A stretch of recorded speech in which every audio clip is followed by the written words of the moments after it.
Hello, I'm Brenda Party. I'm an occupational therapist in Southern Indiana. My office is in Paoli. I specialize in chronic pain management. I recorded another video last week. This is the second in the series. Last week, we just ran through 6 quick stretches to see which muscles might be tight and part of your low back pain issues. Today, we're going to cover how to do myofascial stretching for yourself at home. The techniques that we're going to talk about are all in the book, Myofascial Stretching, A Guide to Self-Treatment, that I co-authored with my colleague, Jill Stedronsky. It has many ideas for all the muscle groups from head to toe, but today the ones we're going to talk about are the ones for your low back specifically. First, you should know a little bit about the principles of myofascial release. Myofascial stretching is what we call it when we're using our own, doing it for ourselves. And the difference between myofascial stretching and other kinds of stretching is the time element, primarily, how long you hold the stretches. Athletes are typically taught to hold each stretch for 30 seconds, which is great if you are in shape and don't have a whole lot of pain. A 30-second stretch stretches out the muscles and ligaments, tendons, wrappings around those muscles, all the fascia, the connective tissue, for a couple of hours, which is how long most athletic competitions last. So that works out very well. For those of us who aren't so athletic and may have chronic pain, we need to hold our stretches longer. A minimum of 2 minutes for each stretch is what is recommended. And I often hold things 5 minutes or even longer when I want to release multiple layers of tightness within the same part of my body. So the time element, the other piece is active elongation, which we will talk about as we are going through some of the exercises. That means to telescope, go into a little bit of stretch. Well, let's just do one with our neck. If I tip to the side, okay, I've got some tension across through here, but how can I actively elongate that muscle? I can imagine I've got a string attached to my head, pulling my neck that way and pulling my shoulder down toward the ground. See, I'm pushing with my elbow down toward the floor.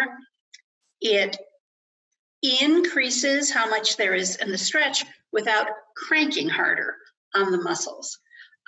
Whenever we're doing myofascial stretching, we want to go to tension plus a little bit more, but not way into pain. If you're going to hold a position for 2 minutes and it hurts just to get started, there's no way you're going to hold it. And if you do, you're going to be bracing against the pain and actually perhaps making things worse rather than better. So tension plus a little bit more tension plus a little bit more stretch, but never more than a 1 or 2 more discomfort on that 10-point pain scale than where you're starting from.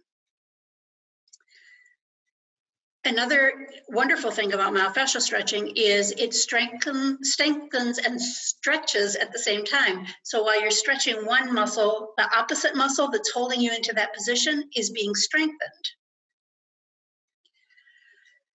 This type of stretching works exponentially better if you are maintaining some awareness in how the tissue feels while you're stretching it. So if you can put on some music you enjoy, put away your troubles for the time being, and just stay with how the feelings feel, or at least check back in with them every time your mind wanders, you will get a lot more benefit from the stretches we're going to do today. Okay, let's get started. So the first stretch we did to see where we were tight was just hugging one knee to our chest.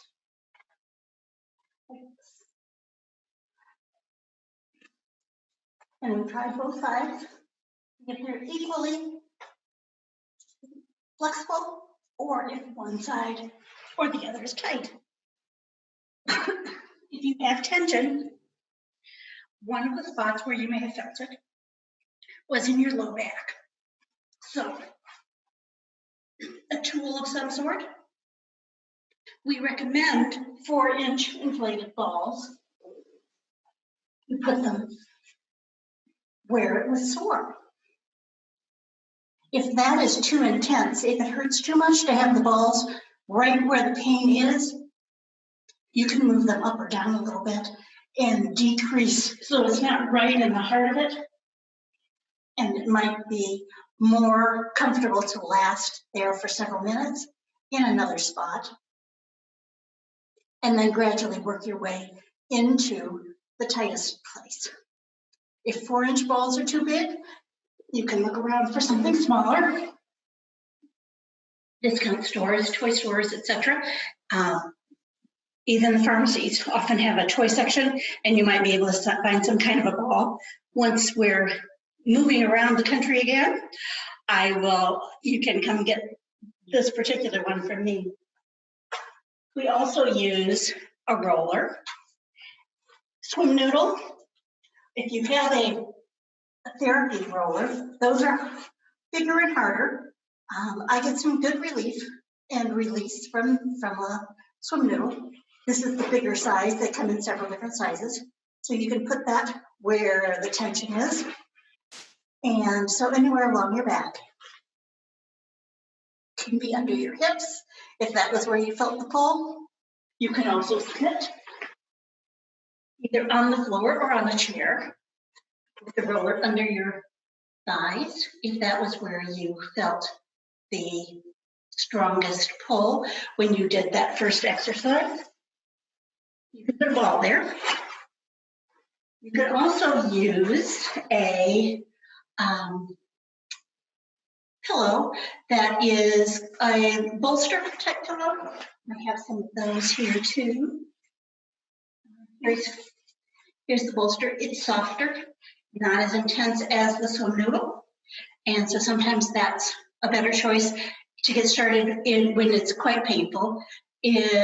As your pain decreases, you can often use a harder tool and a larger tool and still get the relief you're looking for. Okay, the second exercise on that check out to see what was tight and what needed help was when you're holding your knee up, flex and bend and straighten your knee. That almost always shows hamstring tightness. So again, the balls would be the tools to use. There is an active elongation stretch for the hamstrings. We're going to do that at the end of the session because the way I'm going to show you to do it is in standing, and we'll do all the standing things at the end. Okay, the third exercise in the original 6 that I call the morning routine is put your feet in the 4 position, your legs in the 4 position, so your ankle goes on your other knee, and you bring both legs up and see where that's tight. Again, it might be hamstrings or it might be in your buttock. If you have sciatica, this is the exercise you want to know about. I'm going to switch so you can see from the other side what my feet are doing and my arms are doing. So when you do it this way, it's mostly hamstring, the back of your thigh that the stretch gets. If you bring your knee closer to the midline and then with your other hand bring your ankle toward your shoulder, then it pulls more into the buttock and lets you know if the piriformis muscle deep underneath the gluteus maximus in your buttocks is tight. That's often the muscle that is pinching the sciatic nerve. So if that is your problem spot, you can put a ball. If you use one ball at a time, more of your body weight is on that one ball, so it sinks in deeper. And especially if you have more of a problem on one side than the other, I'd recommend using just one ball to put pressure into that sore muscle there. And again, you're going to stay and stay and stay when you're doing this on your own, instead of just the short time that I'm doing it to show you in this demonstration. You can also use a roller. You can use a rolled up pair of socks, or in this day and age, a precious roll of toilet paper. It won't destroy it, it'll just flatten it a little. It'll still be useful for its original intended purpose. Okay, so find the spot that's the most tender and just hang out there. People often ask me, how can you stand to stay there 2 minutes, 5 minutes? I get too bored. Well, I like to put on music and something kind of quiet and subtle that I can relax to. I imagine myself kind of melting over the tool that I'm laying on. And just notice as I'm laying there, oh, yeah, it's softened. It doesn't hurt quite so much there now. And sometimes I do what we call a shear on that spot. So I've got the ball here under my hip, and I'm not going to let it move from where it is, but I'm going to shift me a little bit so it kind of pulls off on a diagonal. And that just changes the angle into my body that the stretch is going and can impact shoot in other places than what the original spot allowed for. You can also sit on a ball in a chair for your buttocks, for your thighs, and for your low back behind you, if any of those were your trouble spots. Okay, the next stretch in the morning routine is pelvic tilt. So first you're going to flatten your back and then arch up, make a bigger tunnel underneath you, and then flatten it, make a tunnel. So back and forth a few times. That usually is low back where you're going to feel the tightness if you have tightness there. So again, lay on the balls. You can also do some stretches like the yoga pose called child's pose, something that gives a lot of flexion into the back. So let's show you what I mean by that. If you're pliable enough to do this, it can be on your bed or the couch. It doesn't need to be the floor, but you kind of curl up your ball like this. If you're not able to do that, you can stand with your hands on the chair and just push your back up with your hands on the chair. You can also do the yoga cat and cow. Push down into more arch, push up, and stay there again for several minutes. Okay, that's the pelvic tilt. The next stretch is windshield wipers. So roll side to side. And that exercise, you will do the stretch by just maintaining the position. So if this is enough stretch for you, that's where you stay. You may feel the stretch on the outside of your thigh this time, or up between your hip bone and your rib cage. You can increase how much stretch you get by moving your leg farther. If you're doing this on the bed, if you let your leg dangle off the edge of the bed, it gives you more stretch. And again, you're going to stay there. Oh, when I stretch more, I feel it up more in my hip instead of on my leg like I did before. So you just stay here, and then now we can do the active elongation with this one.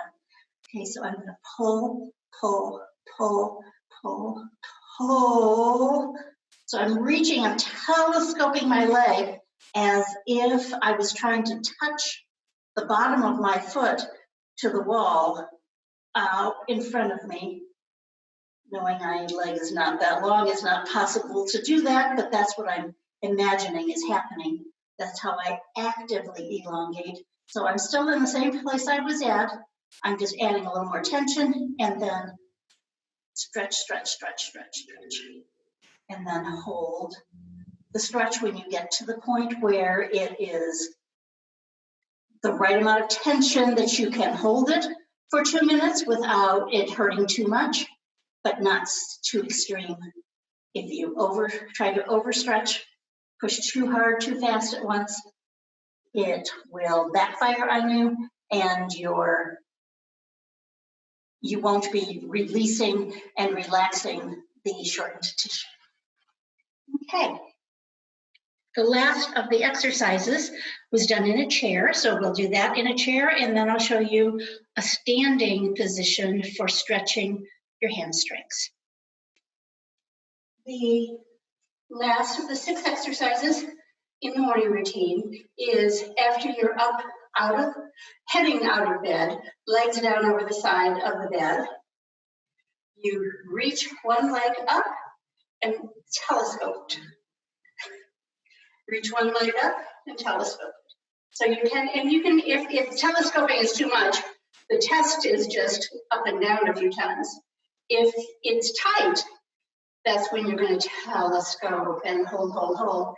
If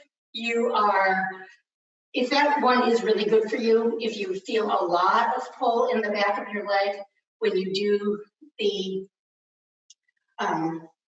this leg extension in sitting, use a stool to support your leg, and then you can actively elongate it. I'm reaching like I'm trying to touch my foot to the far wall, and I'm going to hold it. Again, a couple of minutes is absolutely fabulous. And again, you can, same thing, it's usually hamstrings that are going to be tight with that, or the piriformis. You can sit on 1 or 2 balls, put them under your buttocks. You can put them just right below your sit bones, so your upper leg, but way up high, just below the bones. That if you're sitting on a hard surface, you notice those bones, called the sit bones.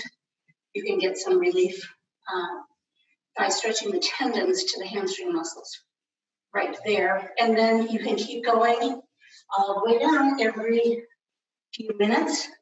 Move the balls the width of the balls all the way till you've done the whole thigh. The other stretch that we could have done on our floor was to put the ball under with this laying on our side and stretch the ball. I can do it here. This chair has a little bit of an arm, and I can put pressure into the IT band on the outside of my thigh here with the ball. I push you into the ball with it on the chair. And again, we talked about behind you when you're sitting. You can use 1 or 2 balls, 1 ball right on the spine, 2 balls, 1 on either side, and do your entire back, even if it's just your low back that hurts. I use the balls all the way up and down my back quite regularly. It just relaxes everything in there and makes it work better. I said I was going to show you a standing stretch at the end, so let's do that together now. I like to lean against a kitchen counter. That's about the right height, but I'm at my office without a kitchen, so the back of the chair is about the same height for me. If you're shorter, a kitchen table might be a better size. If you're taller than I am, certainly nothing shorter than a kitchen counter would be good. So you lean on your elbows on the counter, feet comfortably apart, and relax your legs, relax everything, the little wiggle. Okay, and now we're going to pretend we have a string coming down from the ceiling that hooks onto our tailbone and pulls your tailbone up, so it pulls your back into an arch. And you should feel a stretch in the backs of your legs when you do that. You just pull higher. That's how you do the active elongation section of the portion of the stretch that we talked about earlier. And hold. You need to stay in every stretch between 2 minutes and 5 minutes, as we've talked about before. If you want even more stretch, you can do 1 leg at a time. So if I pick 1 leg up, I can, and then do my pull. Oh yeah, that pulls a whole lot more. If I didn't have good balance, I could put this knee on a support and really emphasize 1 leg at a time. so that I can really get a good stretch into my thighs. But sitting on balls does a wonderful job for thigh tightness, so that you can watch TV, but do check in periodically with how tight the muscles feel while you're sitting on the balls. Even if you're doing something else, keep checking back in and move them every 5 minutes or so to another area of the thigh. So the techniques that we have covered today are all covered in Myofascial Stretching, Guide to Self-Treatment, that is available on Amazon as an ebook download or as a paperback. And if you are local here in the Southern Indiana area, I'm in Orange County in Paoli, and here is how to reach me. If you have questions, call me. I'm happy to answer your questions, even now before we can get together in person. And I'll look forward to talking with you soon. I will make some more videos so we can help people with problems with other parts of their body as we progress through the next few weeks until we can see each other again.